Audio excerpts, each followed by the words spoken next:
Hey guys, welcome back from classic work. Hey guys, welcome back from classic work. Welcome back from classic work. Hey guys, welcome back from classic work. I've had a numerous amount of people ask me over the years of my background. So today I guess I'm going to talk a little bit about myself. I know a lot of guys out there are not going to like this kind of video. It ain't going to hurt my feelings a bit if you skip this one, but I know some people out there have asked me several times to do a background on my life and everything like that. What got me started in welding, what got me in the type of work that I actually do.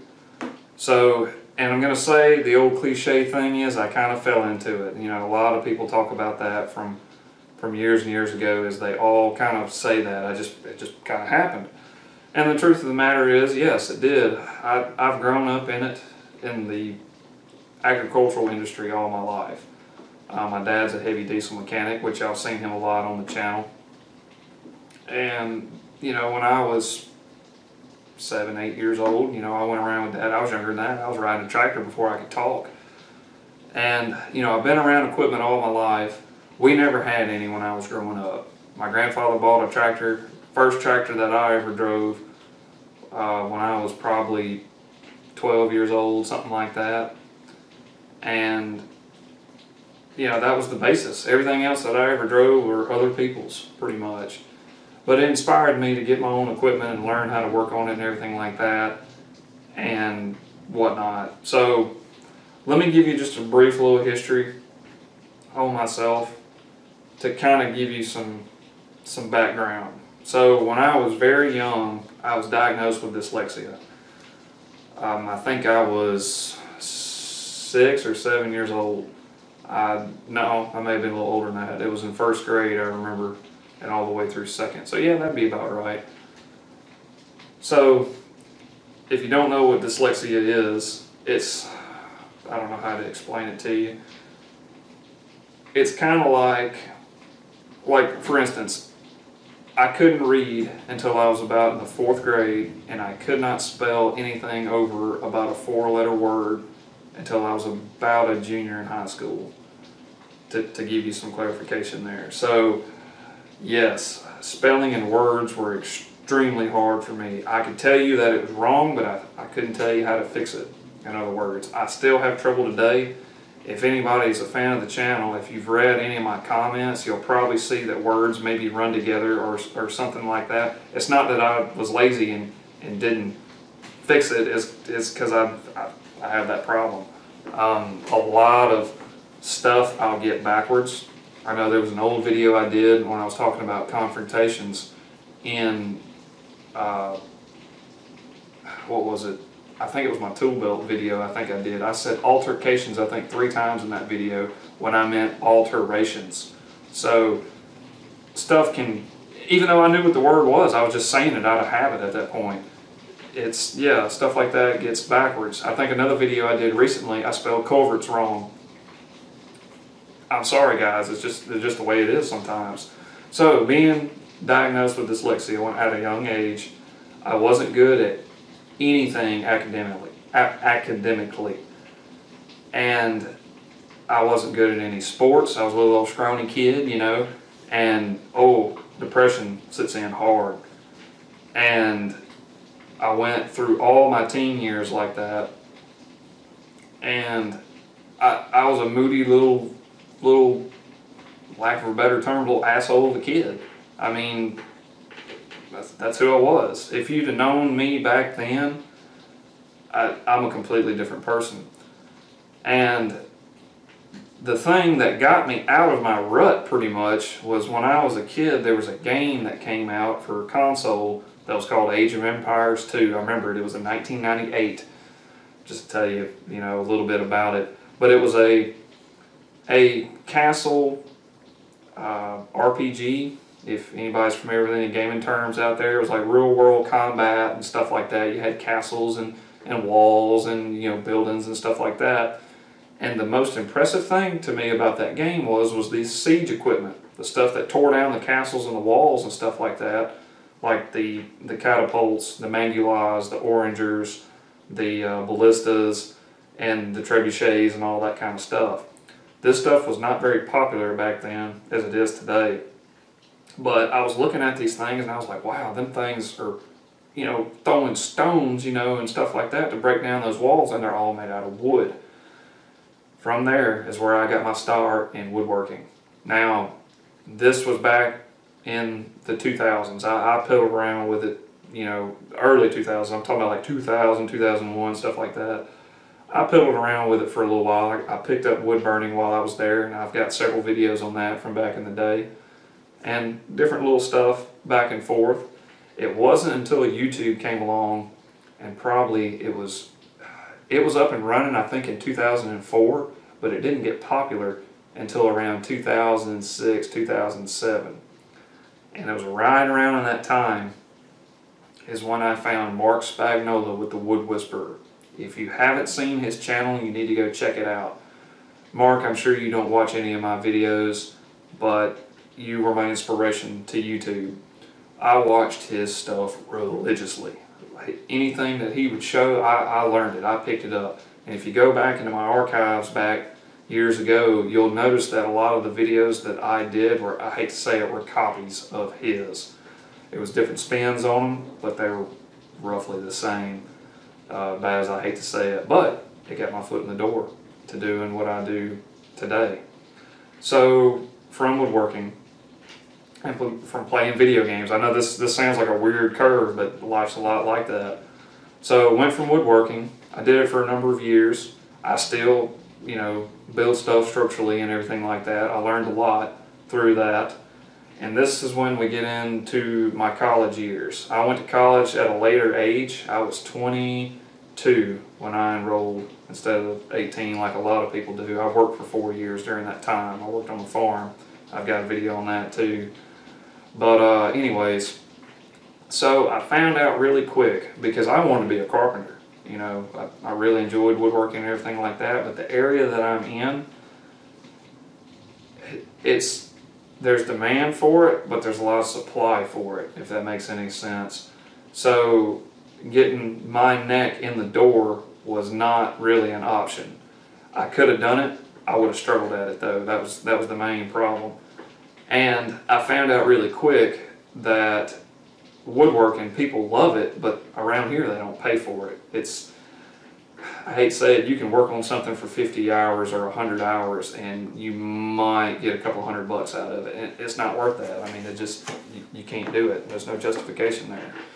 So I had a lot of mechanical background working with my dad, and it was kind of on a whim because my uncle was a pipeliner. He got killed in 1994, so I didn't really, other than inheritancy from pulling lots of mechanical background from my family, I had nobody to push me in that direction. This was completely, I hate to say out of the blue, but it kind of was. I decided to enroll in college and take up welding. Now, when I went to welding school, I was like, you know what, I've been a mechanic, you know, for, at the time, it was probably close to about 4 or 5 years or something like that. I was like, man, I'm just going to breeze right through this class. Boy, was I wrong. I sucked at welding. In 2012, you're looking at the worst student that they had. I can't tell you, the first 2 months that I was there, I thought about quitting every day. My welding was that bad. Everybody else would be progressing, and I would just be stuck in the same place. And, you know, I'd burn rod after rod and wasn't getting any better at it. And it was a little depressing. If it wasn't for the friends that I had up there that kept me in it, I probably would have quit. But anyways, that dragged on for a little bit, and for whatever reason, I come back for my second semester and everything started to click a little bit more. I got a little bit better. I started doing bigger projects. I built a couple of trailers while I was there and all kinds of stuff. And then, you know, it comes around, you know, a lot of people just took the 1-year course. My college offered a 2-year associate's degree in welding. Your second year, you weld on structural pipe, more or less. And a couple of my friends that were there taught me into staying for the 2-year course. And I did. And I tell you, when I went in for the second year, it really clicked. Like it yeah, I think I failed my first 2 pipes because we had to pass 6 total at the time. And after those 2, the rest of them went. Like every one of them passed. And I was the slowest one out of the gate when we started, and I was the first one to finish. It was crazy. I would have never guessed that because I'm a slow person by nature. But yes, after that, the same college offered a machine program also with an associate's degree. Since I had already had the core classes for welding, they matched over. So, well, most of them did, some of them didn't. They matched over. So for only like, I think it was maybe 6 more hours in my second year, I could have an associate's degree in machining as well. So I went back and went another 2 years pretty much. First year was all manual machining, lathe, mill, surface grinder, stuff like that. The second year was all CNC code. So we learned how to hand write code for CNC machines. If you know what G84 or G02 or M06 or M05 or anything like that, if you know what all that means, then you know exactly what I'm talking about, code. So yes, so from there, so 4 years total that I was in college, and I passed by the skin of my teeth. I remember I had to have English comp for one of my core classes. Since I was dyslexic, I really struggled in that class. I think I passed with a D-, I think, in that class. I don't know how, you know, D's get degrees nowadays, and, you know, in the real world I would have failed. But it pushed me just a little bit over the edge. I think I graduated with an average out of that class of like 62 or something like that, right on the edge of failing. So, yeah, that's the kind of the background behind that. So, we fast forward a couple more years. So I started my business, Classic Work, back in, I'm trying to remember, I think it was 2016. I believe that's right, because that would have been right after I got out of college. I'd been doing some little small jobs, you know, before that, but nothing ever really serious. So the YouTube channel Classic Work started in 2011. And, you know, I just kind of, I kept the name. You know, that's what I wanted my business to be called for a long time. So I kept the name, and I changed my genre and everything like that, and I went to mobile welding and repair. That's basically what I did. I didn't do anything but weld. And for the first couple of years it was rocky. My old service truck, I had a 57 GMC that I pulled my old welder Urza behind it for, I think it was a better part of a year and a half, maybe 2 years. And then Dad had retired his old service truck, the 550, and I had to put a clutch in it and put some front brakes, calipers on it, I think, and I got it going. And that truck was my rig for the next 4 years, getting close to 5. And then, of course, y'all know here lately, Ketchup has been my main service rig for the past, I'd like to say 2 years, but it hasn't. She's been on the road since April of 2020, I believe. I've been working on her for 3 years prior, but yeah. So basically that's how far I've come in that time span. I had a lot of influential people in my life. My mom and dad, without them I would have never made it. A lot of my first employer, Mr. Hansinger, he, if it wasn't for him, I probably wouldn't have gotten into welding, because I was not a very disciplined child when I was growing up, somewhat, but not really. But he taught me how to be on time, how to be courteous, how to organize and do certain things within the workplace. You know, being with him and watching what he did, like, you'll learn a lot from watching other people work. Like my dad. My dad's an easygoing guy. You know, if he asks you to hand him a 3/4 wrench and you hand him a 19 millimeter, he's not going to say anything. He's perfectly fine with that. You know, if you know, you do something accidentally and shoot oil all in his face or something like that, he don't get all upset about it. He's a very laid back guy, a lot like myself. Now, other people that I've worked with, that is not the case. If you hand them the wrong tool, or if you hand it to them the wrong way or something like that, oh, some people go ballistic over that. And working with different people, it was kind of like that, so that was different for me. But it taught me that, you know, everybody has their own way of doing stuff, and I'm totally fine with that. I have people tell me all the time, so, man, you do stuff a lot different than most, and I was like, yeah, that's just the way I like it. But anyways, I digress. It's been a rocky road for a long time within the business and everything like that, with COVID hitting and stuff like that. But I can honestly say that, you know, my time has been good with it. I've cried some nights. It's tough running your own business. For the folks out there, I'm not trying to discourage you. It's a lot of work because everything falls back to you. Couple other things, I guess, about my background, things I enjoy. I still play a lot of video games. I play PS4 and stuff like that. I've played everything from The Last of Us and Destiny and of course Call of Duty and all that kind of stuff. I'm an active skeet shooter and sporting clay shooter. Mr. Vick will claim it when he don't hit him.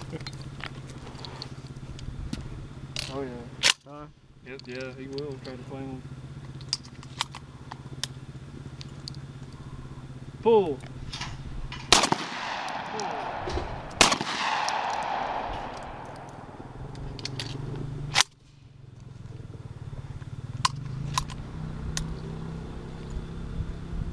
Pull.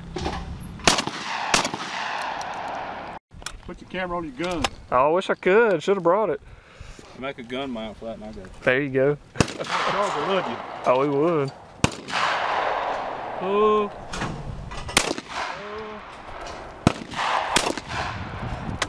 Whoa, about got you. I think the camera's screwed up. When he fires, it quits filming. Yeah, it's probably one of the cheap models. He only paid like $800 for it. Uh-oh. Hot dog it. No bird. Need another shell? Or you won't? I'll see if I can catch it a little quicker. There you go. Shot. Let's shoot. I'll shoot next. No, you can go to.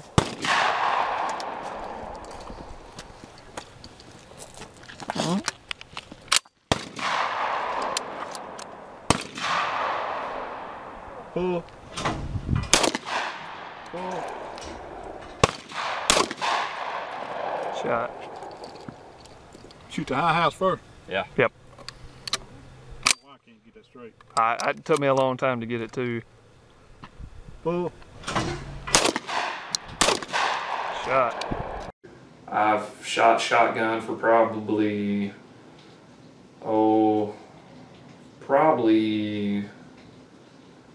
20 years, I would say, since I was about 11.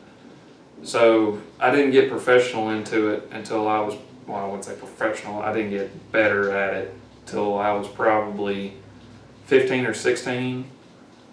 And I've done some pretty cool stuff with a shotgun. I got a friend of mine, we've traveled all over the country, shooting in different places. I've been to Texas, I've been to North Carolina, I've been to Georgia, I've been to Louisiana, and shot at different shooting ranges all around. And if you don't know sporting clay shooting, it's a lot of fun. It's a good way to sharpen up your skills and have a real skill that you can actually use in real life. Other than shooting competition shotgun, I do hunt quite a bit. I live in Mississippi, you know, we're home with the animal belt. And I dove hunt every chance I can get, pretty much. Love to dove hunt.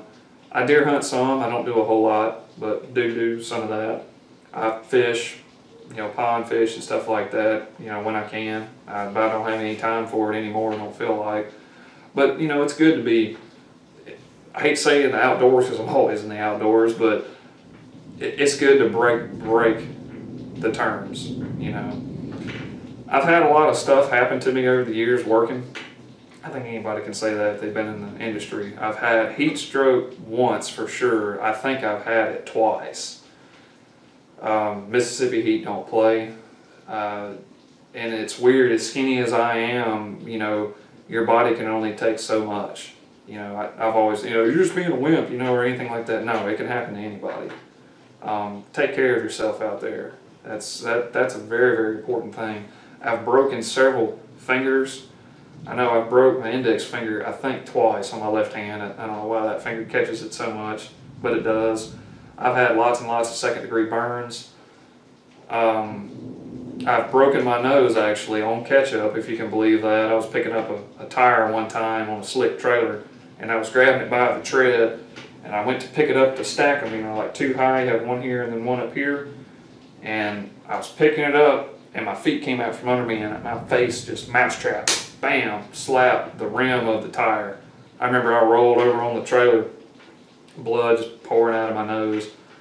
I remember getting up, I was dazed. I'm surprised nobody saw me, because the tire place where we get tires at is always busy up there. Nobody saw me bust my tail. I got up, I walked over to the truck, my nose was all crooked. I went, oh my gosh. And I remember I took my hands and I pulled my nose straight in front of the mirror on the truck, and I looked at it, sitting there, and had, you know, tears flowing out of my eyes. I said, that's good enough. And I went in there and paid for tires with blood running out of my nose. So yes, the industry that I know that y'all work in and I work in is a dangerous place. Watch out for yourselves. I mean, this stuff can hurt you and will. You know, we all think we're invincible, you know, especially when you're young, but the older I get, I'm more happy to have that crane. I'm more happy to have things that help me in my industry, you know. Wear safety glasses. I've had steel in my eyes countless times. You know, wear hearing protection. Do what you can to make yourself safe. Take it from a younger person. You need this stuff. But anyways, I hope that helps you out a little bit. A couple other things about my background is I've played the cello for 23 years. I'm surprised nobody has ever asked me, because my profile on my Google account is the picture of my cello. It's up one of these corners somewhere. No one has ever asked me that. I had one comment like 5 years ago that somebody that knew me personally said, hey, I would like to see you play the cello sometime on YouTube. Well, today's y'all's lucky day. You'll get to hear from me today. So anyways, guys, I hope that helps out on some of my background, kind of give you an idea of where I came from and kind of understand me a little bit more, because I mean, to be honest, there's lots of people on YouTube I wish I knew a little bit more about, just to, you know, where they fit in and where they fell and where they rose, you know, at. So that's always helpful. But anyways, guys, like, subscribe to me if you hadn't already, and guys, hope you like the rest of the video. Well, if you've never seen a cello before, that's what this instrument is. Built in the Renaissance period, about 15th century or something like that. So the cello, you know, if you notice, it looks like a giant violin. That's pretty much what it is. It's 2 octaves lower than the violin, and it's got different strings on it pretty much. The cello is based in fifths. So if that makes any kind of sense. So all of them are paired with each other a fifth apart, all the strings. So it has a very, very mellow tone, and it's also very sad. But the cool thing about the cello is it's one of the closest instruments we have to the human voice, to the male voice. So I'll quit yapping and we'll play something, huh?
just to give you a little look at the cello. It's a beautiful instrument. It's I don't like to play by myself anymore. I'd rather play with a group. But yeah, so a little look on that.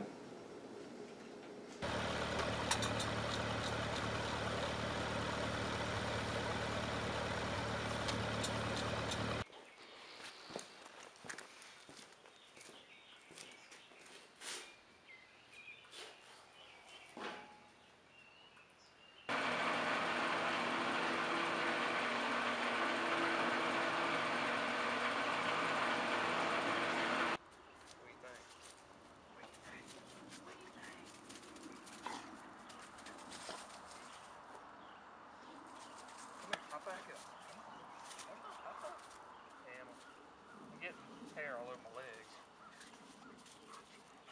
I think that's good enough.